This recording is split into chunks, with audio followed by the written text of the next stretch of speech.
Radhe Radhe everyone, welcome back to my channel.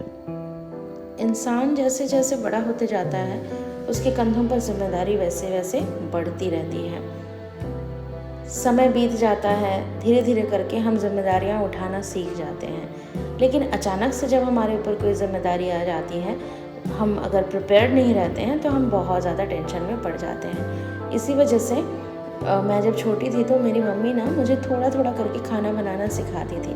10th के बाद मैंने थोड़ा थोड़ा करके सीख रखा था, क्योंकि मम्मी का कहना था कि आपको रोज़ नहीं बनाना है या फिर कभी भी नहीं बनाना है, लेकिन सीख के रखिए, कब ज़रूरत पड़े ये किसी को नहीं पता। तो नीड के हिसाब से हमें चलना होता है, इस वजह से सीख के रखें। तो शायद इसीलिए मुझे ना कभी दिक्कत नहीं हुई, क्योंकि मेरी मम्मी ने मुझे सारा कुछ सिखा के रखा था।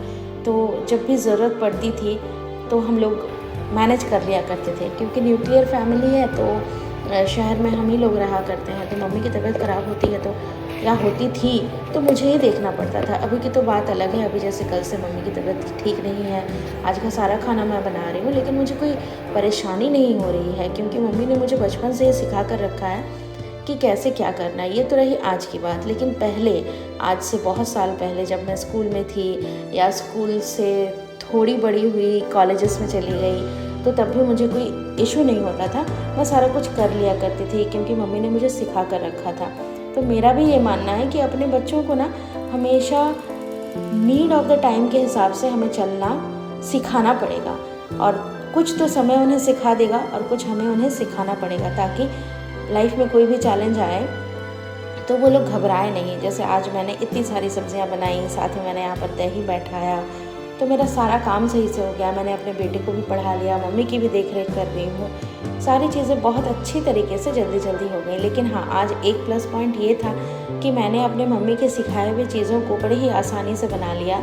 और मेरे घर में ना प्याज लहसुन बहुत कम यूज़ होता है, स्पेशली अभी देवी पक्ष चल रहा है, तो इस वजह से बिल्कुल भी अभी यूज़ नहीं होगा। इस वजह से ना मुझे काम करने में बहुत आसानी होती है। सारा काम करने के बाद मम्मी ने छाली निकाल कर रखा था मलाई, जिससे हमें घी बनाना था, तो मम्मी कर नहीं पाई थी, आज मैंने वो भी कर दिया। और साथ ही ये लास्ट है डिश, करेले को फ्राई करना। तो इस तरीके से गोल गोल काट कर हम इसे फ्राई करते हैं। ये ना बहुत अच्छा रहता है, क्योंकि मम्मी पापा को शुगर है, तो हम बीच बीच में इसे बनाते हैं। लगभग हर लाइफ तो ऐसे ही चलती रहेगी, चैलेंजेस आते रहेंगे, हमें डरना नहीं है, रुकना नहीं है, डट कर सामना करते रहना है हर दिन। मिलते हैं इसी तरीके के अगले। Thanks for watching.